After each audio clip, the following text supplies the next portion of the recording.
Hello friends, welcome to my YouTube channel. आज हम discuss करने वाले हैं साइकोलॉजी के कुछ एक इम्पॉर्टेंट क्वेश्चंस। फर्स्ट क्वेश्चन है, children's thinking is qualitatively different than adults that it changes with time. This idea was given by. बच्चों की सोच वयस्कों की तुलना में क्या होती है, गुणात्मक रूप से भिन्न होती है। ठीक है, तो और ये समय के साथ बदलती है। ये विचार किसके द्वारा दिया गया था? तो इसका ये जो विचार था ये दिया था डी जीन पियाजे ने। तो उनके अकॉर्डिंग हर एक बच्चा जो है विकास की विभिन्न अवस्थाओं से होके गुजरता है। ठीक है, इसीलिए जो मेंटल लेवल जो होता है बच्चे का जो होता है बड़ों से अलग होता है। धीरे धीरे क्या होता है, एज के अकॉर्डिंग जो है थिंकिंग जो लेवल होता है वो बढ़ता रहता है। जिस तरह से हमारा शरीर हमारे जीवन के पहले वर्षों के दौरान क्या होता है, तेजी से विकसित होता है, उसी तरह से हमारा जो मानसिक क्षमता होती है उनमें भी क्या होता है, विकास होता है। लेकिन कैसे होता है, वो एक क्रमबद्ध तरीके से होता है। ठीक है, तो राइट आंसर इसका क्या होगा, डी जीन पियाजे। सेकंड क्वेश्चन क्या है, Bloom's taxonomy is an hierarchical organisation of. Bloom की टेक्सोनॉमी एक पदानुक्रमित संगठन है। तो किसका पदानुक्रमित संगठन है ब्लूम्स टेक्सोनॉमी? टेक्सोनॉमी होता क्या है, जिसमें क्या होता है, चीज़ों को कैटेगराइज किया जाता है या फिर उनको क्लासीफाई किया जाता है। तो ब्लूम्स टेक्सोनॉमी में जो टीचिंग ऑब्जेक्टिव हैं, जो भी शैक्षिक उद्देश्य हैं, उनको क्या किया गया है, कैटेगराइज किया गया है, जो कि हैं तीन तरह के। फर्स्ट वन है कॉग्निटिव डोमेन, सेकंड है affective domain and third one है साइकोमोटर डोमेन। कॉग्निटिव डोमेन जिसे कहा जाता है संज्ञानात्मक पक्ष के शैक्षिक उद्देश्य, और सेकंड क्या बोला मैंने, अफेक्टिव डोमेन, जिसमें आता है भावात्मक। ठीक है, और साइकोमोटर मतलब क्रियात्मक या मनोपेशीय शैक्षिक उद्देश्य। तो यहाँ पे हमें इन तीनों में से सिर्फ एक दे के रखा है, दैट इज कॉग्निटिव ऑब्जेक्टिव। तो राइट आंसर होगा इसका सी। When prior learning facilitates new learning, it is called as transfer of learning. जब पूर्व अधिगम नवीन अधिगम में क्या होता है, सहायक होता है, तो किस प्रकार का संस्करण होता है?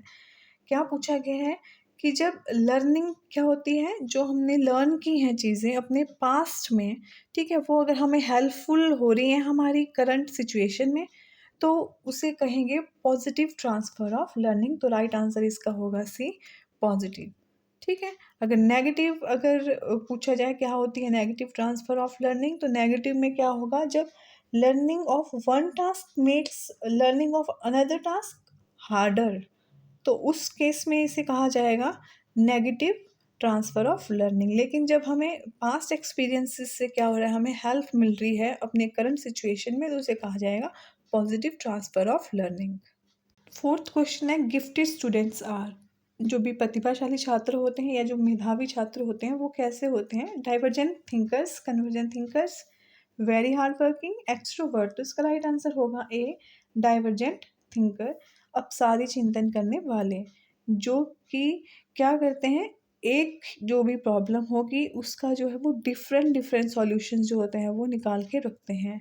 किसी एक प्रॉब्लम को सॉल्व करने के लिए जो उनका एरिया होता है वो क्या होता है, वाइड होता है। ठीक है, ये क्वेश्चन बहुत बार पूछा भी जाता है और इम्पॉर्टेंट भी है। फिफ्थ क्वेश्चन है, the conclusion, children can learn violent behaviour depicted in movies may be derived on the basis of the work done by the following psychologist. ये निष्कर्ष के बच्चे चलचित्रों में दिखाए गए आक्रामक व्यवहार को सीख सकते हैं। किस मनोवैज्ञानिक द्वारा किए गए कार्य के आधार पर इसका निष्कर्ष निकाला जा सकता है? कि इन शॉर्ट कहा जाए कि बच्चे क्या करते हैं, इमिटेट करते हैं जो भी वो देखते हैं। ठीक है, अपने जो भी रोल मॉडल होता है उसको वो क्या करेंगे, फॉलो करेंगे। तो इसका राइट आंसर होगा सी, एल्बर्ट बंदूरा। चूँकि इन्होंने एक बोबो डॉल थी उसके ऊपर उन्होंने स्टडी की थी, और इन्होंने एक 1961 में एक फ़िल्म भी बनाई थी जिसमें जो मॉडल थी, मॉडल क्या होते थे, जिन व्यक्तियों को जो है ऑब्जर्व किया जाता था उन्हें मॉडल कहा जाता था। और ये जो मॉडल को जो है बोबो जो डॉल थी उसको पीटते हुए इस मूवी में इन्होंने दिखाया था, और उसके ऊपर जो है वो आक्रामक शब्द जो है वो चिल्लाते हुए दिखाया गया था। उसके बाद फिर इन्होंने क्या किया, बच्चों को मूवी दिखाई और उसके बाद उन बच्चों को जो है क्लासरूम में अकेले खेलने के लिए बोबो डॉल के साथ छोड़ दिया। तो फिर बच्चों ने क्या करना स्टार्ट कर दिया, वही उसको पीटना और उसके जो है चिल्लाना जो है वो स्टार्ट कर दिया। तो बच्चे क्या करते हैं, इमिटेट करते हैं। तो ये मानना था एल्बर्ट बंदूरा जी का। Next question is, by the age of 3 how much vocabulary a child has. तो 3 वर्ष की आयु तक बच्चे के पास कितनी शब्दावली हो जाती है? तो इसका राइट आंसर होगा 500। ठीक है, D is the right answer, 500 to 1000 words. My seventh question is who was the first to conduct study on instrumental conditioning. ठीक है, जो इंस्ट्रूमेंटल कंडीशनिंग है जिसे ऑपरेंट कंडीशनिंग भी कहा जाता है या फिर क्रिया प्रसूत नैमित्तिक अनुबंधन जो है इसे भी कहा जाता है, इस पे अध्ययन करने वाले पहले व्यक्ति कौन थे? तो इसका राइट आंसर होगा बी एफ स्किनर। और ये बहुत इंपॉर्टेंट क्वेश्चन है। तो ये जो इंस्ट्रूमेंटल कंडीशनिंग होती है इसमें दो चीज़ें की जाती हैं, या तो रीइंफोर्समेंट दी जाती है, ठीक है, शाबाशी दी जाएगी, प्रेज़ किया जाएगा बच्चे को अगर उसने कुछ अच्छा काम किया है, या फिर उसका गलत काम करने पे जो है उसको पनिशमेंट दे के जो है उसका जो वो नेगेटिव बिहेवियर है उसको चेंज किया जाता है, ठीक है। तो इसका राइट आंसर होगा बी.एफ. स्किनर।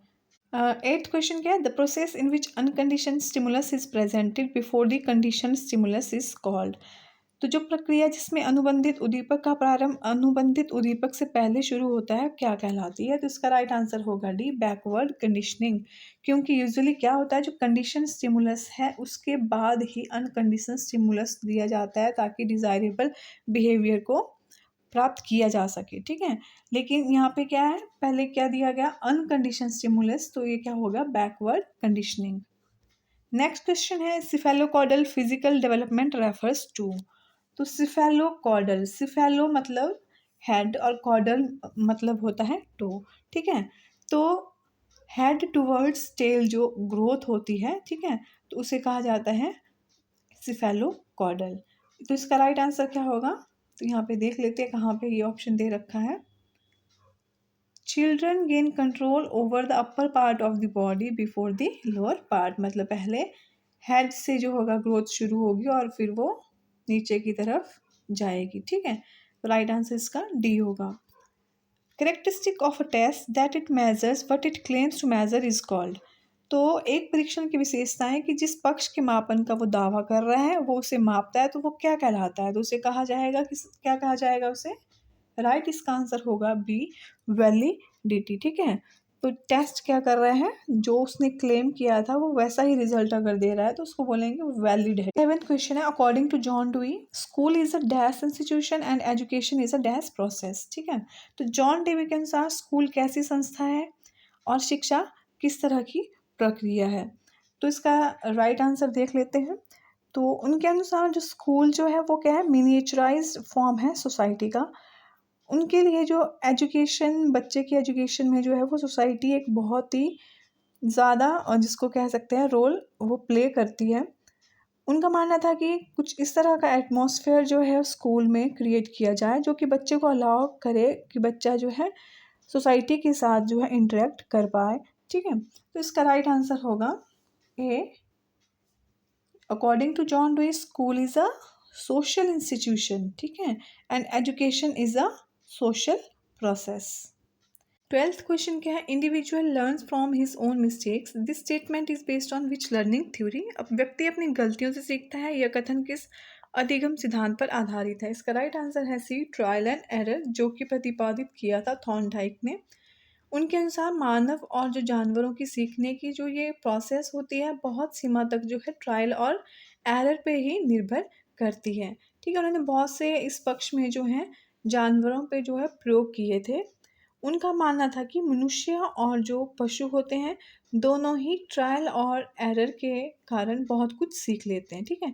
जैसे जैसे जो है प्रयास जो है वो बढ़ता जाता है, ट्रायल जो है वो बढ़ते जाते हैं, वैसे वैसे क्या हो जाता है, मिस्टेक्स कम होती जाती हैं और मनुष्य जो है अपनी मिस्टेक से ही सीखता है। 13th क्वेश्चन है which of the parenting style makes children socially responsive, ठीक है, एबल टू कंट्रोल एग्रेशन, ताकि वो अपना गुस्सा कंट्रोल कर पाए, सेल्फ कॉन्फिडेंट, ठीक है, and able to take independent decisions. तो पालन पोषण की ऐसी कौन सी शैली है जो बच्चों को सामाजिक उत्तरदायित्व को निभाने, आक्रामकता को नियंत्रित करने, आत्मविश्वास और स्वतंत्रता पूर्वक निर्णय लेने की क्षमता को विकसित करने में जो है वो मदद करती है?